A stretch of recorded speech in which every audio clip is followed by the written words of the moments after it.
Welcome back to my channel. So this is Kanchan Gupta. So here I am back with another topic, that is the modern trends in education. This is the fifth unit of SSB lectureship. जो PGT के exams होते हैं, just a second. Yes. जो PGT के exams होते हैं for the PGT के हैं या लेक्चरशिप के एग्जाम्स होते हैं, फॉर दैट पर्पस यहाँ पे 5 यूनिट्स हैं। तो जो फिफ्थ यूनिट है वो है मॉडर्न ट्रेंड्स इन एजुकेशन, जिसमें एनईपी कवर होगा या ईसीसीई होगा या एलिमेंट्री एजुकेशन होगा, सेकेंडरी एजुकेशन है, higher education, teacher education and जो रीसेंट कंसर्न है एजुकेशन का वो। सो आज जो हम बात करेंगे वो करेंगे एनवायरमेंटल एजुकेशन। एक एक टॉपिक को करेंगे cover up in a quick session में, ताकि आपका जो रिवीजन टाइम होगा वो भी जल्दी से कवर अप हो जाए।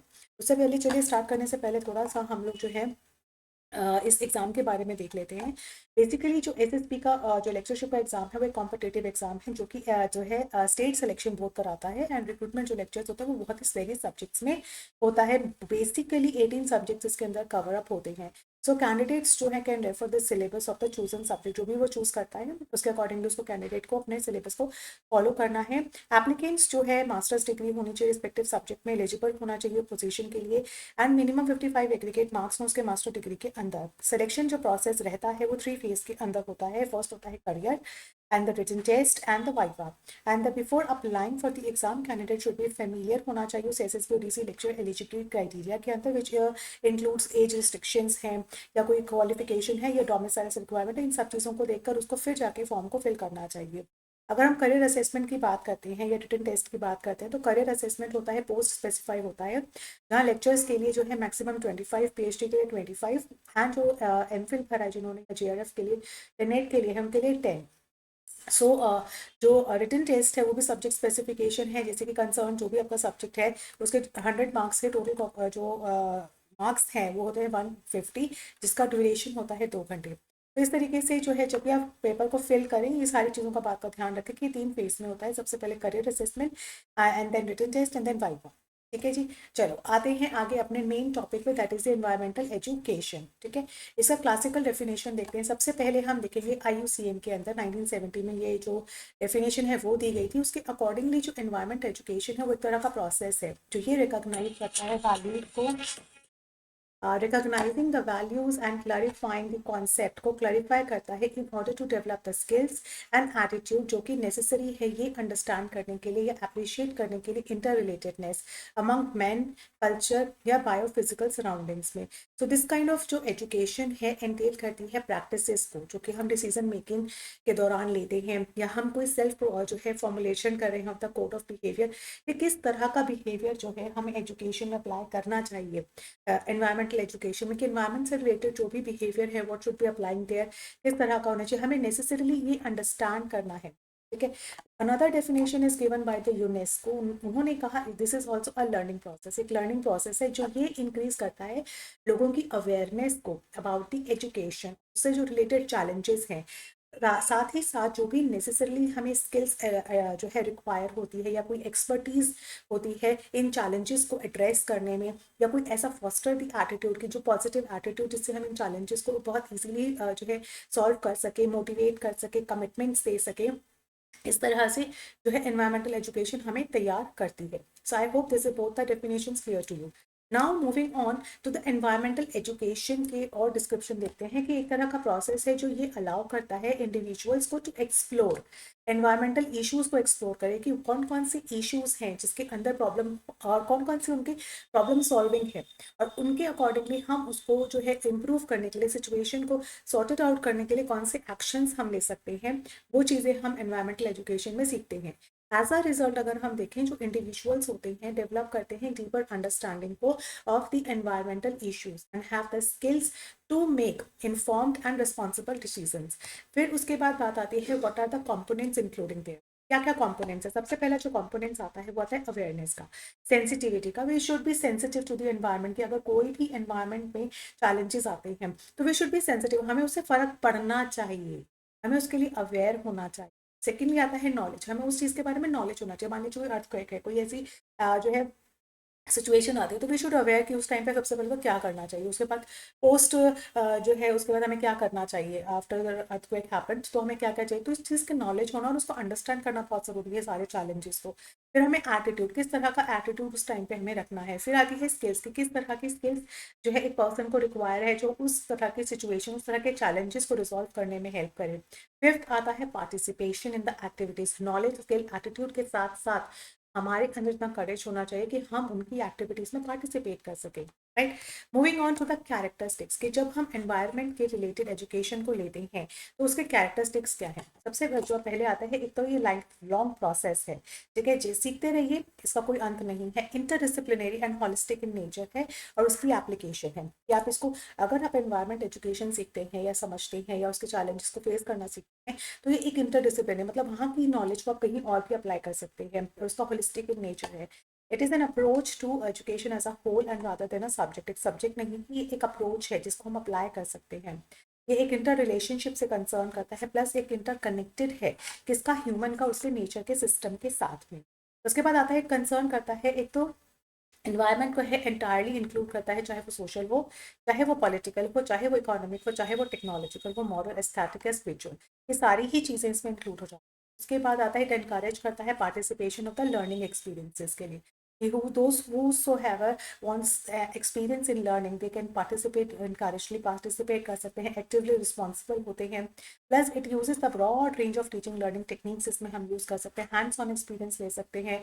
फिर आता है ग्लोबल डायमेंशन, क्योंकि इसका कंसर्न ग्लोबली हो सकता है, क्योंकि ऐसा कोई एरिया नहीं है जहाँ पर जो है एनवायरमेंटल चैलेंजेस ना फेस करते हो लोग, चाहे वो फ्लड प्रॉन एरियाज होते हैं, कहीं अर्थक्वेक प्रॉन एरियाज होते हैं, तो each and every place is something prone to the situations. तो उस टाइम पे जो है एक ग्लोबल डायमेंशन है, तो इसकी जो नॉलेज है आप ग्लोबली कहीं भी यूज़ कर सकते हैं।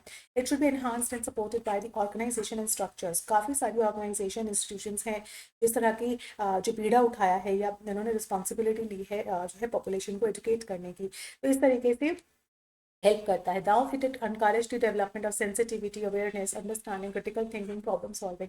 इट एनकरेज करता है क्लैरिफिकेशन ऑफ वैल्यूज़ को, कि कैसे हमें वैल्यूज़ को क्लैरिफाई करना है, डेवलपमेंट करना है। साथ ही साथ it concern with the building of the environmental ethics, साथ ही साथ ये हमें कहता है कि हमें एथिक्स सीखने हैं, एनवायरमेंट के प्रति कैसा बिहेवियर शो करना है, कैसे हमें चैलेंजेस को जो है सबको ध्यान में रखते हुए फेस करना है, ताकि जो पॉपुलेशन है वो अफेक्ट ना हो, एनवायरमेंट अफेक्ट ना हो।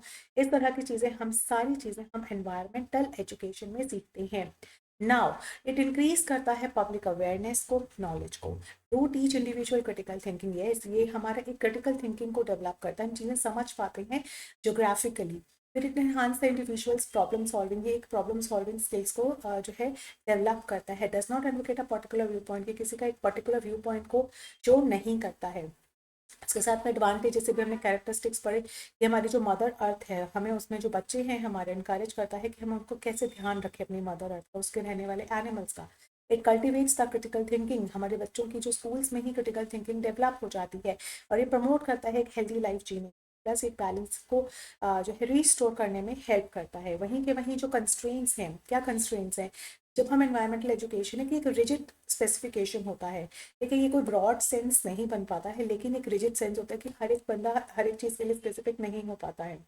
कॉम्प्लेक्सिटी आती है कई बार इंटरडिसिप्लिनरी अप्रोच में, लेकिन ये कर सकता है, जैसे हमने कहा हाई प्यूपल टीचर रेशियो जो है प्यूपल पार्टिसिपेशन प्रोग्राम्स में जो है काफ़ी सारे जो रेशियोज होते थे, कि क्या होता है टीचर जो समझाने वाला था उसकी रेशियो कम होती है, जबकि बच्चे हो सकता है वॉलंटरली आगे आए हेल्प करने के लिए, लेकिन उनको एक हमें एक्सपर्टीज की ज़रूरत होती है जो उनको मैनेज कर सके, वो कहीं ना कहीं हमें लगता है कि कंस्ट्रेंट है।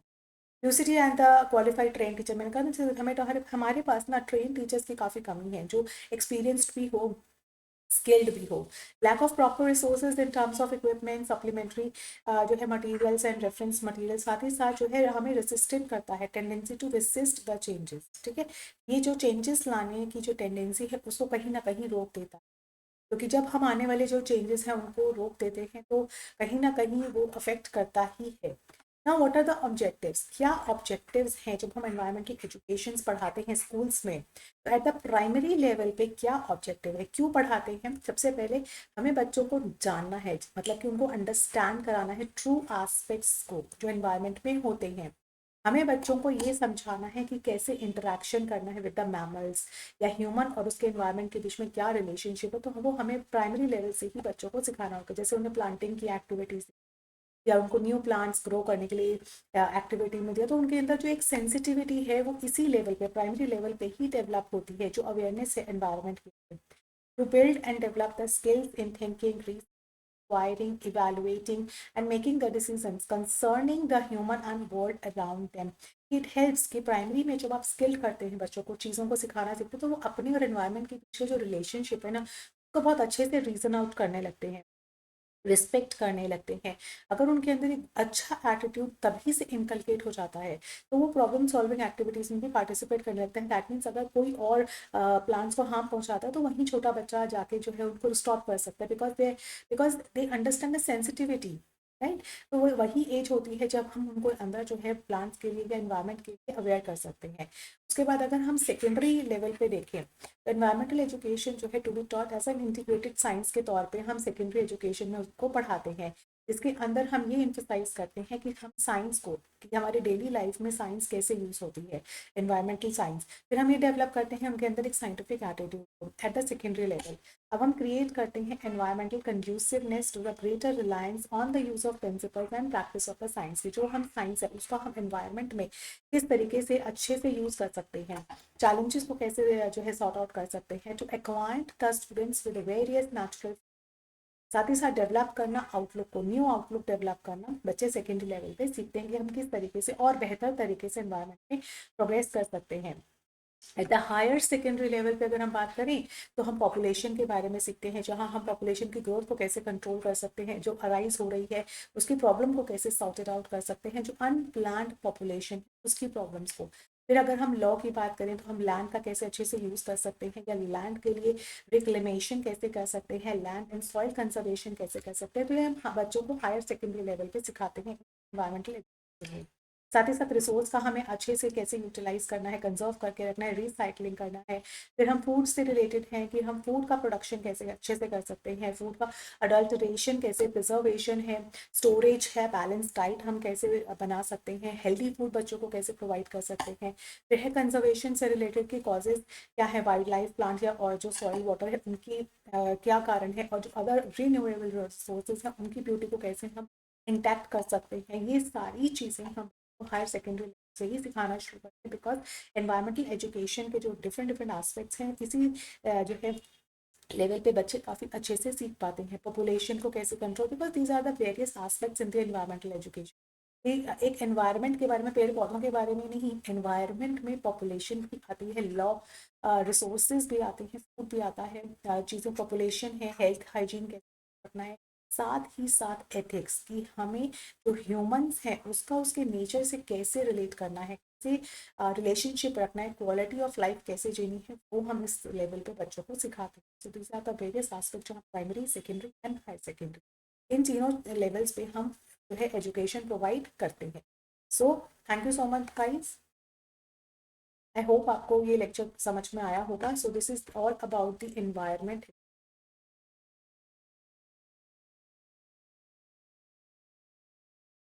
इसी के साथ साथ अगर आप इसका पीडीएफ चाहते हैं, तो आप मेरी जो वेबसाइट है उसको डाउनलोड कर लीजिए। दिस इज दी एक ऐप है जो आपको आपके एंड्रॉइड फोन में मिल जाएगी, JRF milestone. JRF milestone education absolutely absolutely safe है, आप इसको बिल्कुल आराम से डाउनलोड कर सकते हैं। इसलिए डाउनलोड करते ही आपको मेरा सेक्शन मिल जाएगा एसएसपी करके, वहाँ आपको ये पीडीएफ अवेलेबल है।